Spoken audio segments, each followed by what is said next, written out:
Good morning. Good morning. Just realized I was muted there.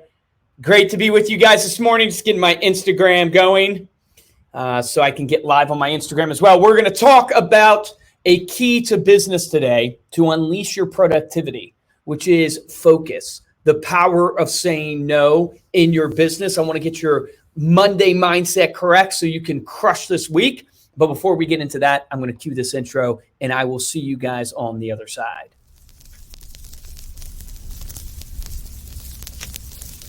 There are no bad businesses. There are just those people who don't know enough to see the opportunities in the work they're in. If there seems to be no future or opportunity in it, it isn't always because it's not there, but perhaps only because we can't see it.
Good morning. Good morning. Great to be back with you guys. Just got off vacation at the Outer Banks. I am re-energized, refreshed, ready to crush this week. Good morning, Brian. Good to see you, man. Let's go, baby. Love it.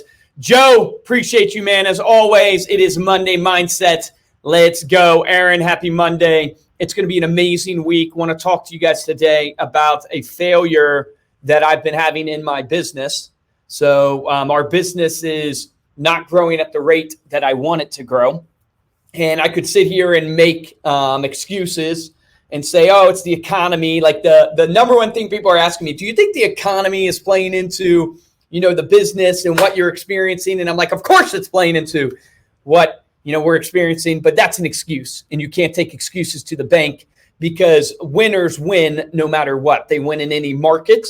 And I'm looking and reflecting at, hey, why is my business not succeeding at the level I want it to succeed? Because, I shoot for 20-25% growth every year, which is a hard goal to keep up year after year for a company our size. This year, I'm trending, I think, around 9% growth, which is not anywhere near I want to be. And I think to myself, why? Why is that? What is happening to me? And what can I share with you guys that I'm learning and reflecting on? And there's this, I call it folklore, but I think it was true. It's a true story because I saw a clip with Warren Buffett mentioning it. So it must be true because he was in the story. There's this story about how Warren Buffett and Bill Gates were at Bill Gates Sr.'s house. So Bill Gates' father's house, because Bill Gates and Warren Buffett are friends. And Bill Gates' father, I believe how the story goes, asked Warren and Bill, hey, you guys are two of the most successful people in the world. I think top 5 richest in the world right now. What is the key to success in business? And he gave them a piece of paper and they wrote down what they felt was the key to success in business. And without talking to each other, they both wrote down the word focus. They both mentioned focus as the key to their success in business. And I look at what is happening to me in my business and I go, man, Luke, why is it that you haven't been able to move the ball down the field like you want? And it's really interesting as I've grown this company to be the size that it is today. One of the ways we've gotten there is by introducing new product lines. So our flagship product is a customizable magazine, whether you use American Lifestyle Magazine, Start Healthy, Good to Be Home. That's our flagship product that we do.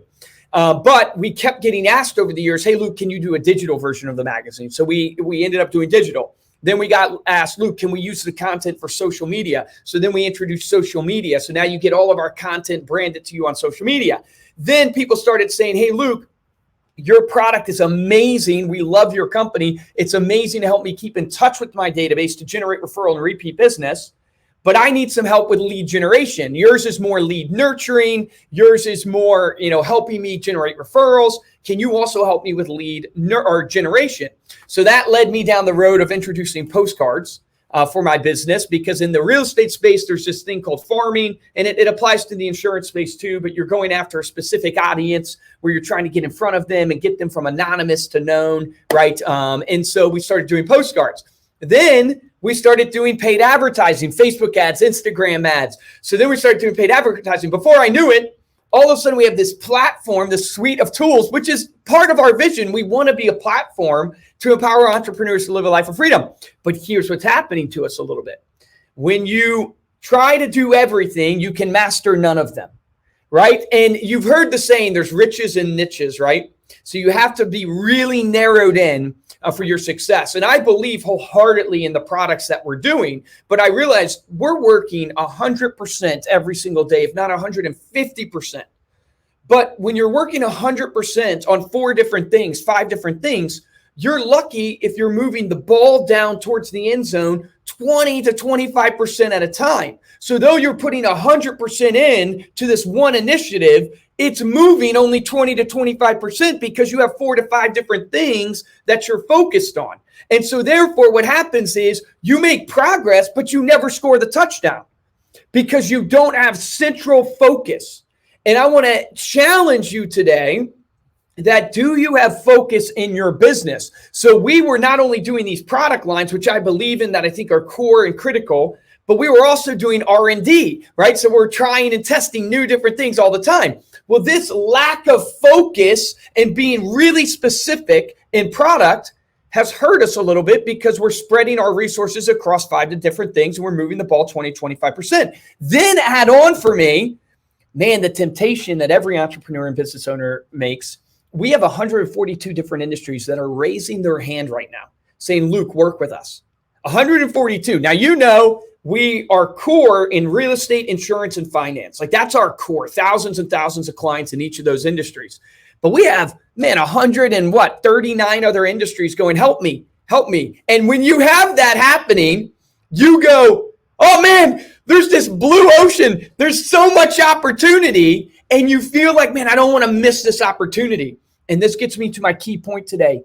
Do you have the ability to say no? Have you mastered the art of saying no in your business? No, because you know. No, because you know. There you go. Saying no because you know that even though there is opportunity there, that's not real opportunity. It's not real opportunity. It's just an idea. Because an idea has to be executed on, and execution takes resources and time and energy. And you've got to be real with yourself, to be honest with yourself, where you don't overpromise and underdeliver, so you can actually execute on the things that you do, and you can execute well on those things. And like most entrepreneurs, like most business owners, fell into the trap of chasing all these other industries, trying to figure out which one's going to be the next real estate, which one's going to be the next insurance. And though that's not inherently bad, it delayed my business. Because I'm telling you guys, the decisions you make today will show up 90 days from now, will show up 6 months from now, sometimes will show up a year from now.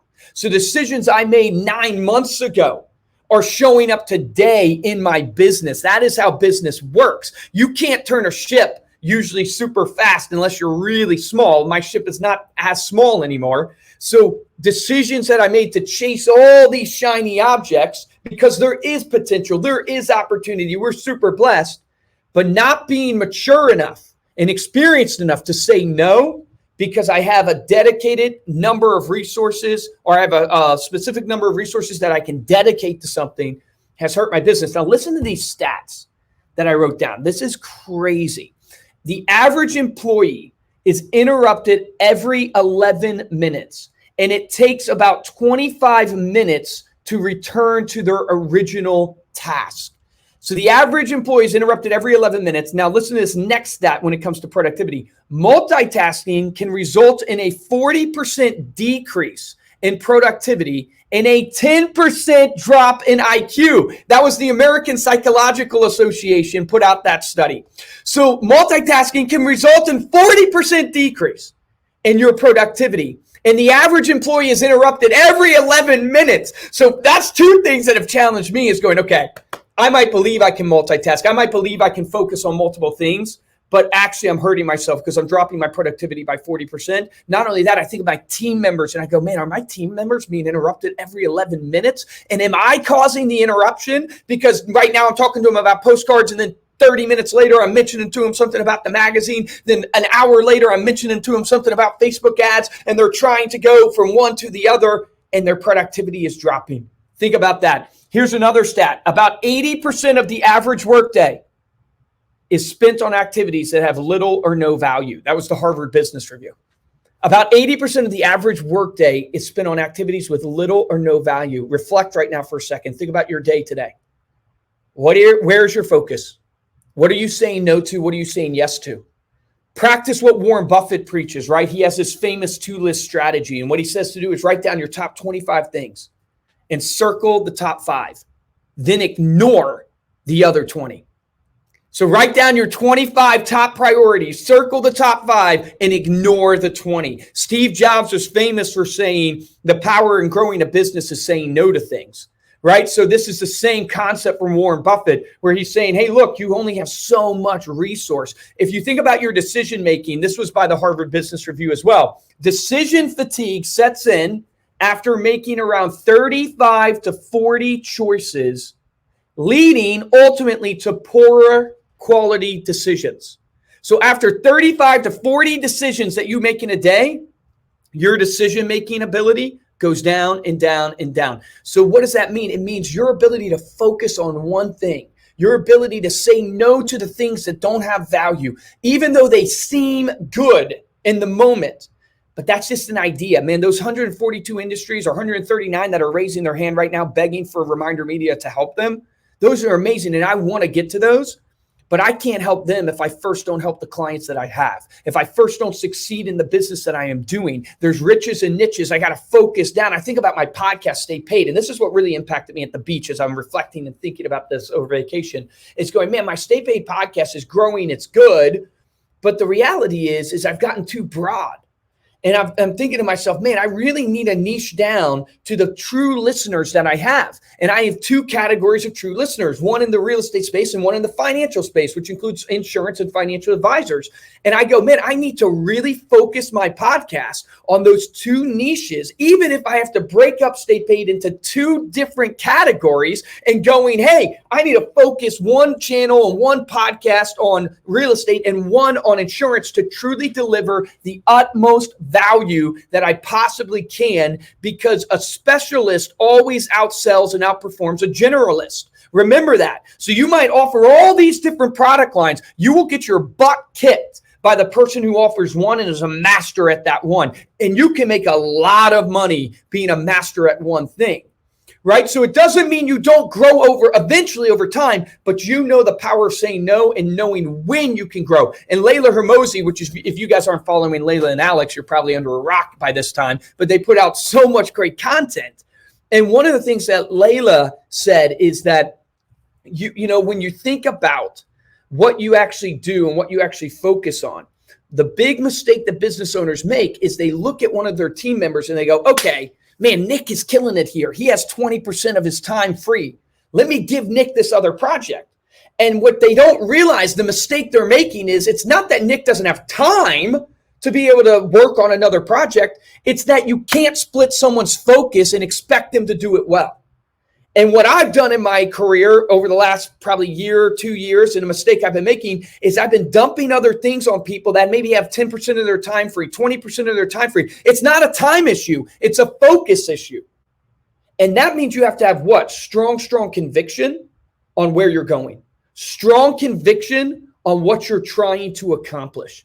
That is the truth. It's like I have to have such strong conviction in what I'm trying to do to say no to opportunities that are presenting itself to me every single day. Because I can't tell you guys the amount of opportunities, the amount of partnerships that people want to do with us, the amount of ability we have in different industries and different product lines it's unlimited, it feels like. but it's really not. That's just idea. You need execution for that actually to happen. So I want to read this to you because I think this is how we close out to really drive it home for us, is business impact, right? So if you think about what's the power of focus, what's the power of saying no? Companies with a clear focus on their core competency and strategic direction are 50% more likely to outperform competitors, according to Harvard Business Review. Those companies who have a clear strategic direction, they know their core competency, they know where they're the best at, and they stay focused on that to dominate in that space, they outperform their competition by 50%. I want all of you guys to win today. Everybody on Instagram up here, I want you to win today. Are you honed into your niche? Are you honed into your actual focus? And take this deeper than just a product line. Take this down to who is the client that you serve. You want to be an incredible marketer, right? That's my company. The best marketing is the most targeted marketing, which means who do you serve? It's the young people, old people, people in South Florida, people in the Northeast. What is it about this target audience that you serve, and where are those people? What are their pain points? If you want to become a really good marketer, one of the first things you want to learn how to do is build personas. You want to actually sit down and think about who is your ideal prospect and build that persona on them. How do they talk? Where do they live? What do they drive? What are their pain points that they experience? Because you can get really hyper-focused in what? Your messaging. And when you're really hyper-focused in your messaging cuts through the noise, and that noise that messaging resonates to that ideal prospect, and they take action.